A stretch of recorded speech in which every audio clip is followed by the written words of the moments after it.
What if I told you that some of the most powerful plants on Earth don't need fancy fertilizers, constant watering, or your undivided attention?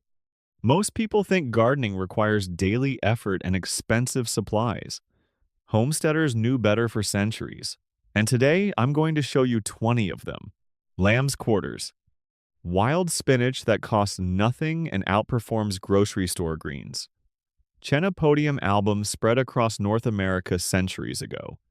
Native tribes and colonists harvested it throughout summer, never watering or weeding because it grew everywhere naturally. Modern analysis confirms it contains more iron, calcium, and protein than cultivated spinach. Look for dusty diamond-shaped leaves with white coating underneath. Young leaves work raw in salads. Older leaves saute perfectly. It got labeled a weed by industrial agriculture. Nature's insurance policy against hunger. Dandelion. Every part serves a purpose, yet people poison their lawns to kill it.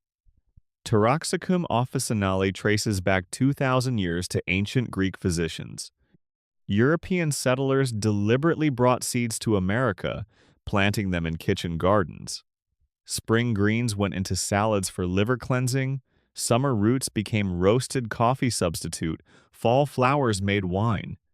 Modern research validates the traditional uses for digestion and detoxification. Harvest young leaves before flowering for salads, dig roots in fall for roasting, collect flowers for jelly or wine. Industrial monoculture dismissed it as lawn contamination. Your yard's free pharmacy and salad bar combined. Purslane. This succulent weed contains more omega-3 fatty acids than most fish. Portulaca oleracea originated in India but now grows worldwide in gardens and cracks in pavement. Mediterranean cultures have eaten it for thousands of years in salads and cooked dishes. Greek and Turkish cooks still use it regularly today. Modern nutritional science confirms it's loaded with omega-3s, vitamins, and antioxidants. Identify it by thick reddish stems and small paddle-shaped leaves. Eat it raw in salads for a lemony crunch or sauté like spinach. Heat and drought actually make it tastier and more nutritious. Commercial farming ignored it because it doesn't fit industrial models. The sidewalk crack grows better nutrition than your supplement shelf. Plantain. Not the banana, the broad-leafed first aid plant growing in compacted soil everywhere. Plantago came to America with European colonists, and Native Americans quickly adopted it, calling it white man's footprint. Traditional healers used crushed leaves on wounds, insect bites, and skin irritations for instant relief. The mucilage in leaves draws out toxins and promotes healing. Modern herbalists still recommend it for minor injuries and skin problems because it genuinely works. Find it in lawns and pathways with broad-ribbed leaves and tall seed spikes. Crush fresh leaves and apply directly to bee stings, cuts, or rashes. Commercial medicine replaced it with synthetic alternatives and patents. Your driveway's emergency room that asks nothing in return. Yarrow. This drought-proof warrior stops bleeding and grows where nothing else survives. Achillea millefolium got its name from Achilles, who allegedly used it to treat soldiers' wounds in ancient Greece. European folk medicine used yarrow for everything from fevers to hemorrhages. Indigenous Americans independently discovered identical uses for native yarrow species. Modern research confirms compounds that reduce inflammation and promote blood clotting when applied topically. Recognize it by fern-like feathery leaves and flat-topped white or pink flower clusters. For minor cuts, crush fresh leaves and apply as a poultice to stop bleeding. Industrial pharmaceuticals replaced traditional remedies with profitable alternatives. The battlefield medic disguised as a roadside wildflower. Sorrel. This perennial green returns every spring with zero planting effort and brings lemony tang to everything. Rumex acetosa has been cultivated in Europe since ancient times. French cooks have used it in soups and sauces for centuries. The oxalic acid gives it a distinctive sour taste. Harvest young tender leaves in spring for salads or cook older leaves into soups. The plant spreads through rhizomes, establishing permanent colonies. Sorrel disappeared when industrial agriculture standardized bland lettuce. The perennial salad green that delivers sophisticated flavor year after year. Jerusalem artichoke. These perennial tubers multiply underground with zero effort. Helianthus tuberosus is a North American native sunflower. Indigenous peoples cultivated it extensively, and it became poverty food in Europe during wartime because it grew reliably even when farmers couldn't tend it. The tall plants grow 8 to 10 feet with yellow flowers and knobby tubers. Plant a few tubers once, and you'll never need to plant again. Harvest after frost, roast like potatoes, or fry into chips. They taste nutty and sweet. Industrial farming favored potatoes that stored better. The perennial calorie source that plants itself forever. Comfrey. This deep-rooted fertilizer factory mines minerals from subsoil while producing medicinal leaves. Symphytum officinale has been called knit bone for over 2,000 years because poultices helped fractures heal faster. Farmers planted comfrey because its taproots penetrated 10 feet deep, pulling up nutrients. Modern organic farmers use comfrey as free fertilizer. Plant one crown and it'll establish for life. Harvest leaves multiple times per season, chop them as fertilizer mulch, or make healing salves. Never eat it internally. Cheap synthetic fertilizers replace traditional soil building. The living fertilizer factory that feeds your garden while healing injuries. Good King Henry. This perennial spinach substitute grows in poor soil and provides greens from spring through fall without replanting. Chenopodium bonus henricus was a staple in European cottage gardens from medieval times. It returned reliably every year and produced edible leaves, flower shoots, and seeds. Plant it once and forget about it for 20 years. Harvest young leaves for salads, cook older leaves like spinach, and eat flowering shoots like asparagus. Commercial spinach made annual varieties cheap. The set-it-and-forget-it green that medieval peasants relied on. Mullein. This towering medicinal giant self-seeds in the poorest soil. Verbascum thapsus grows up to 8 feet tall with fuzzy leaves and yellow blooms. Ancient Greeks used mullein for respiratory problems. The plant is biennial, drops thousands of seeds that remain viable for 100 years. One plant volunteers, and within 2 years, you'll have mullein forever. Harvest leaves and dry them for tea, or collect flowers for ear infection remedies. Cough syrups replace traditional remedies. The lung medicine that seeds itself wherever the ground gets scraped bare. Miner's lettuce. This winter green appears in early spring when nothing else is edible. Claytonia perfoliata gets its name from California gold rush miners who ate it to prevent scurvy. The distinctive round leaves are packed with vitamin C. It thrives in cool weather, appearing November through May, then disappearing in summer. Scatter seeds once in shaded areas and it'll self-seed forever. Harvest entire small plants or pick individual leaves, eating them raw in salads. The flavor is delicate and lettuce-like. Commercial agriculture focused on lettuce varieties that shipped well. The winter salad that miners survived on and modern foragers rediscover every spring. Hen and chicks. These indestructible succulents survive months without water and remain edible in emergencies. Sempervivum species have been grown on European rooftops since Roman times. The Latin name means live forever because these plants refuse to die. Medieval Europeans planted them on thatched roofs as living fire breaks. Scandinavian cultures valued them as emergency food during famines. The leaves are sour but edible if desperate. They tolerate full sun, deep shade, freezing temperatures, baking heat, months without water, and porous soil. A single rosette will multiply into dozens without you doing anything. Modern food systems made famine unthinkable, so edible use got forgotten. The living roof tile that doubles as starvation insurance? Self-heal. This medicinal ground cover spreads through lawns and genuinely heals wounds. Prunella vulgaris has been used in traditional Chinese and European medicine for over 2,000 years. Medieval herbalists prescribed it for cuts, sore throats, and inflammation. Chinese medicine called it xia ku kao for liver issues and fevers. Modern research identified compounds with genuine antibacterial, antiviral, and anti-inflammatory properties. Identify it by purple tubular flowers on square stems. Make tea from fresh or dried parts for sore throats, or crush fresh leaves for minor cuts. It volunteers aggressively wherever lawn maintenance isn't obsessive. Modern pharmaceuticals replaced plant medicines.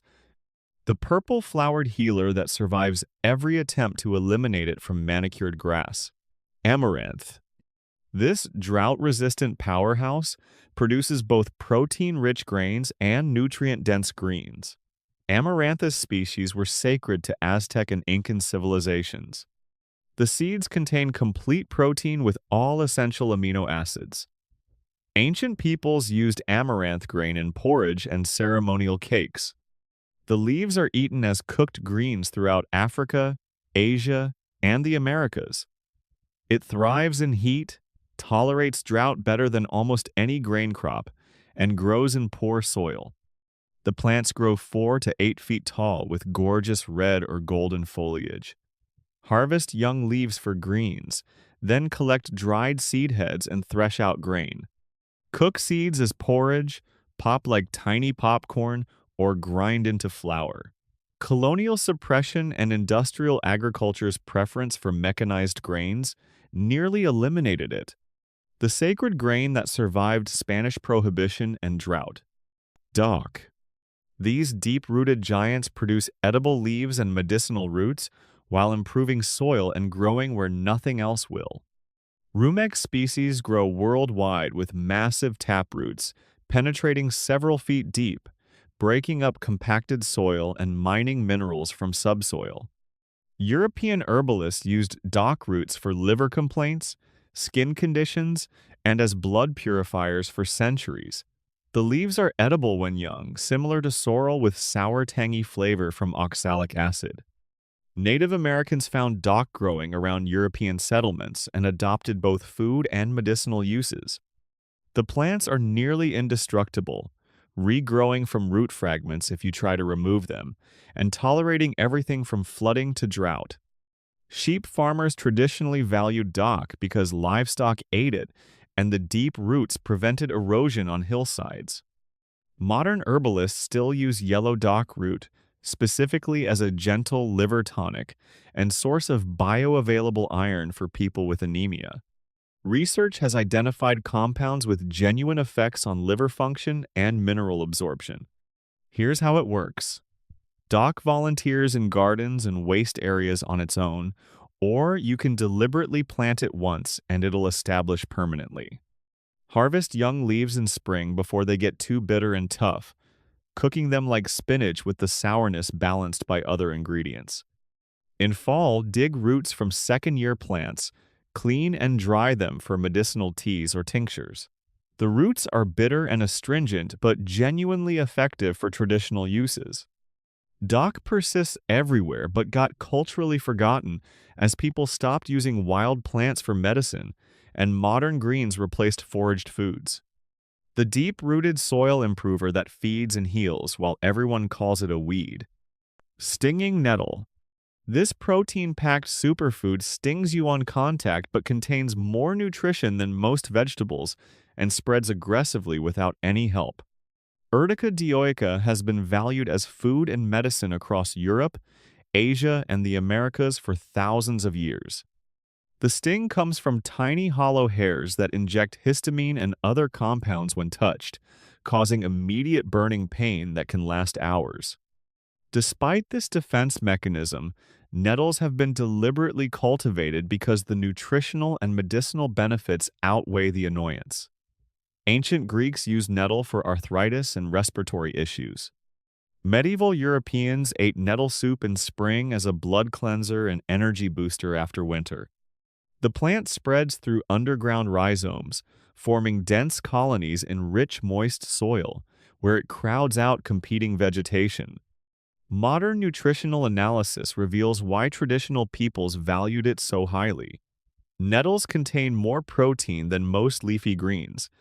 Exceptional levels of iron, calcium, magnesium, vitamins A and C, plus compounds with genuine anti-inflammatory effects. Research shows nettle extracts, reducing inflammation markers and providing relief for arthritis and allergies. Here's the critical knowledge. Cooking or drying completely neutralizes the sting, making nettles perfectly safe to eat.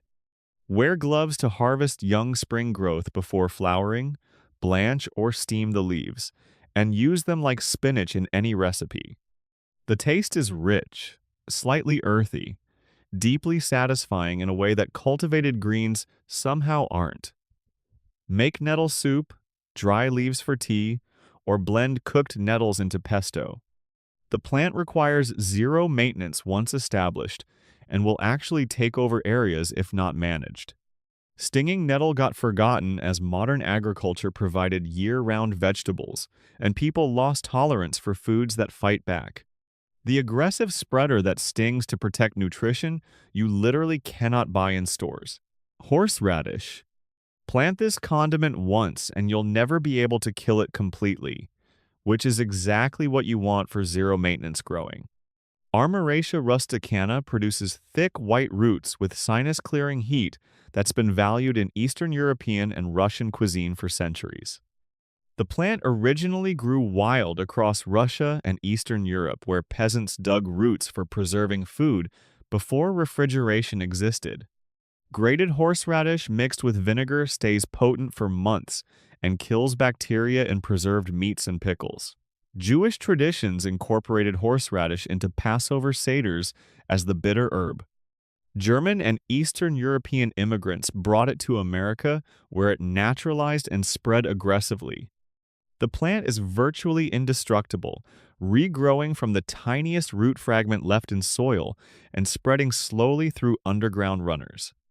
Large leaves emerge in spring and die back in fall, but the roots remain alive underground indefinitely. Modern research confirms horseradish contains compounds with genuine antibacterial properties and cancer-fighting potential, validating traditional preservation uses. Here's what makes it absurdly low maintenance. Plant one root section, and within a few years you'll have horseradish forever, because any cultivation spreads it further, and you cannot kill it completely even if you try. Harvest roots in fall or early spring when they're most pungent. Scrub and peel them, then grate fresh for immediate use or preserve in vinegar. The fresh grated heat is incomparably stronger than store-bought prepared horseradish. Mix it into cocktail sauce, add it to roast beef, use it in Bloody Marys, or blend it into creamy sauces. Horseradish never got forgotten, but its indestructible growing nature is underappreciated by people who think they need to baby garden plants. The condiment that refuses to die and rewards neglect with sinus-clearing perfection. Lemon balm. This aggressively spreading herb calms nerves, repels mosquitoes, and takes over entire gardens without permission or maintenance. Melissa officinalis has been cultivated in Mediterranean monastery gardens for over 2,000 years as medicinal herb and bee attractant. The name Melissa comes from the Greek word for honeybee because the white flowers attract pollinators intensely. Medieval monks grew lemon balm for making Carmelite water, a medicinal preparation used for anxiety, digestive issues, and longevity. The leaves smell intensely of lemon when crushed and contain compounds that genuinely reduce anxiety and promote calmness. Traditional European herbalists prescribed lemon balm tea for nervous tension, insomnia, and digestive upset. The plant spreads through underground runners and prolific self-seeding, establishing dense colonies that crowd out competing vegetation. Modern research validates traditional uses, showing lemon balm extracts, reducing anxiety markers, and improving sleep quality in clinical studies. Compounds in the leaves interact with GABA receptors in the brain, producing measurable calming effects. Here's what makes it aggressively low maintenance. Plant one small starter, and within 2 seasons, you'll have lemon balm everywhere because it spreads relentlessly and self-seeds prolifically. Harvest leaves anytime during growing season for fresh or dried tea, adding them to summer drinks for lemony freshness, or use them in cooking where lemon flavor is wanted without acidity.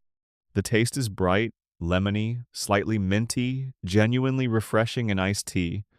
Crush fresh leaves and rub on skin as mosquito repellent because the strong scent genuinely deters insects. Lemon balm never disappeared completely, but its invasive tendency makes modern gardeners cautious, not realizing that aggressive spreading is exactly what makes it perfect for zero-maintenance growing. The calming herb that refuses containment and spreads anxiety relief throughout your entire garden without asking permission.